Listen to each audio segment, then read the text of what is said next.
يريدون ليطفئوا نور الله بأفواههم الله متم نوره ولو كره الكافرون الله أكبر বলেন। আল্লাহ ডেকে বলে, গোলাম এই দুনিয়ার জমিনে মানুষ যতই চাক না কেন ইসলামের আলো নিভিয়ে দিতে, ইসলামের বিরুদ্ধে যতই ষড়যন্ত্র করুক না কেন, দুনিয়ার সব মানুষও মিলে যদি ইসলামের বিরুদ্ধে ষড়যন্ত্র করে, কিন্তু আমার আল্লাহ বলে দুনিয়ার মানুষ চাইলেই ইসলামের আলো নিভিয়ে দিতে পারবে না। সুবহানাল্লাহ। কারণ আল্লাহ পাক বলেন, এই আলোর শক্তি আমি দুনিয়ার কোনো মানুষের হাতে দেইনি, এই আলোর শক্তি একমাত্র আমার রব আরশের উপর থেকে কন্ট্রোল করে। সুবহানাল্লাহ। দুনিয়ার কোনো শক্তি নাই এই কোরআনের নূরকে, কোরআনের আলোকে দুনিয়ার জমিনের কোনো শক্তি পারবে এই কোরআনের আলো বন্ধ করে দিতে?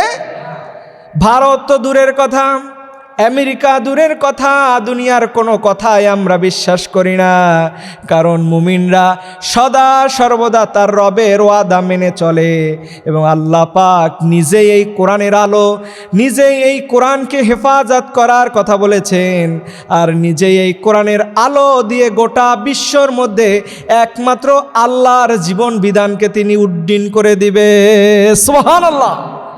আপনারা জানলে অবাক হবেন, কালকে না যেন আজকে রিপোর্টে দেখলাম যে ইংল্যান্ডে সবচাইতে বেশি এখন মুসলমান যে নামগুলো রাখতেছে, বাচ্চাদের যে নামগুলো রাখতেছে, এই নামগুলোর বেশিরভাগই 99% বলা যায় যে মুহাম্মদ রাখতেছে। সুবহানাল্লাহ বলেন।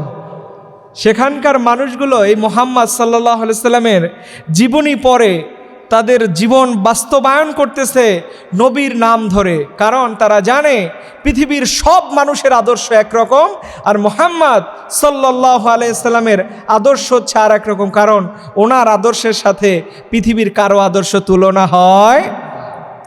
আল্লাহ পাকের জন্য বলে, গোলাম যারা কোরআনের নূর, ইসলামের নূর, আল্লাহর নূর দমন করতে চায় তারা যেন কান খাড়া করে শোনে। কোনো ভারত হোক আর আমেরিকা হোক, দুনিয়ার সব শক্তি মিলেও আল্লাহর কোরআনের নূর নিভাতে পারবে না। ঘোষণা কার?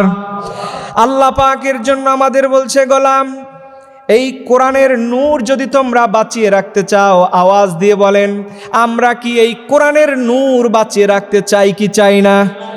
সবাই চাই। আল্লাহ পাক আমাদের ডেকে বলছে, গোলাম এই কোরআনের নূর আর কোরআনের আলো যদি তোমরা বাঁচিয়ে রাখতে পারো, তাহলে আল্লাহর পক্ষ থেকে তোমাদের জন্য একটা স্পেশাল সম্মান, একটা স্পেশাল মর্যাদা আমি আল্লাহ তোমাদের দান করে দিব। সুবহানাল্লাহ বলেন। এই দুনিয়ার জমিনে কাফেররা, ইয়াহুদিরা, খ্রিস্টানরা, হিন্দুরা, বৌদ্ধরা, তারা ইসলামের বিরুদ্ধে যতই ষড়যন্ত্র করুক না কেন, এই ষড়যন্ত্র মোকাবেলার একমাত্র দায়িত্ব আল্লাহ পাক মুমিনদেরকে দিয়েছেন।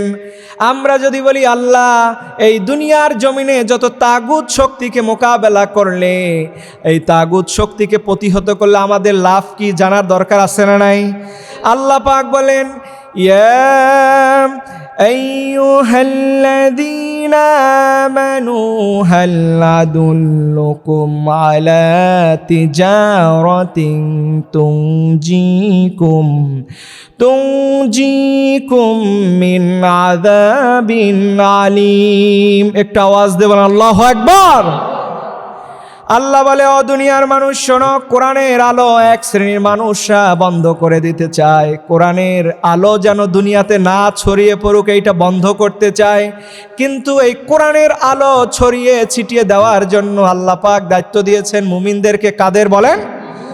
এই মুমিনদেরকে আল্লাহ পাক দায়িত্ব দিয়ে বলছেন, ও দুনিয়ার মানুষ শোনো, তোমরা যদি কোরআনের আলো, কোরআনের নূর জ্বালিয়ে রাখতে চাও, তাহলে আমি আল্লাহর পথে তোমরা, আল্লাহ একটা ব্যবসার সন্ধান দিয়েছেন, আর এই ব্যবসার সন্ধান মাফিক যদি আমরা আমাদের সবার জীবন পরিচালনা করি, আল্লাহ পাক আমাদের ডেকে বলতেছেন, তুনজিকুম মিন আযাবিন আলীম, ভয়ঙ্কর শাস্তি থেকে আমাদেরকে বাঁচাবেন। তিনি কে? আল্লাহ আমাদেরকে ভয়ঙ্কর শাস্তি থেকে বাঁচাবেন। ও মিয়া, আমরা কি আল্লাহর আযাব থেকে বাঁচতে চাই কি চাই না? আল্লাহর আযাব থেকে যদি কোনো মানুষ বেঁচে না যায়, তার জীবনটা বড় ব্যর্থ, তার জীবনটা হয়ে যাবে জাহান্নাম। আর যেই বান্দা আল্লাহর সাহায্য নিয়ে, আল্লাহর রহমত পেয়ে জাহান্নামের আযাব থেকে মুক্তি পেয়ে গেল, ওই বান্দাই দুনিয়ার সবচাইতে সফল মানুষ। সুবহানাল্লাহ। আল্লাহ পাকের জন্য বলছেন, গোলাম তোমরা যারা আমার কোরআনের আলো নিভিয়ে দিতে চায়, তাদের বিরুদ্ধে তোমরা সংগ্রাম করো। সংগ্রাম করলে পরে আল্লাহ বলছেন আমাদেরকে আযাব থেকে বাঁচিয়ে দিবেন। এখন আমরা যদি আল্লাহকে বলি আল্লাহ ষড়যন্ত্র মোকাবেলা করব কি দিয়া, জানার দরকার আছে না নাই? আপনি যে সংগ্রাম করবেন, কি কি বিষয় আল্লাহ এই সংগ্রামের জন্য সিলেক্ট করেছেন, জানার দরকার আছে না নাই? বলেন। আল্লাহ পাক বলেন, গোলাম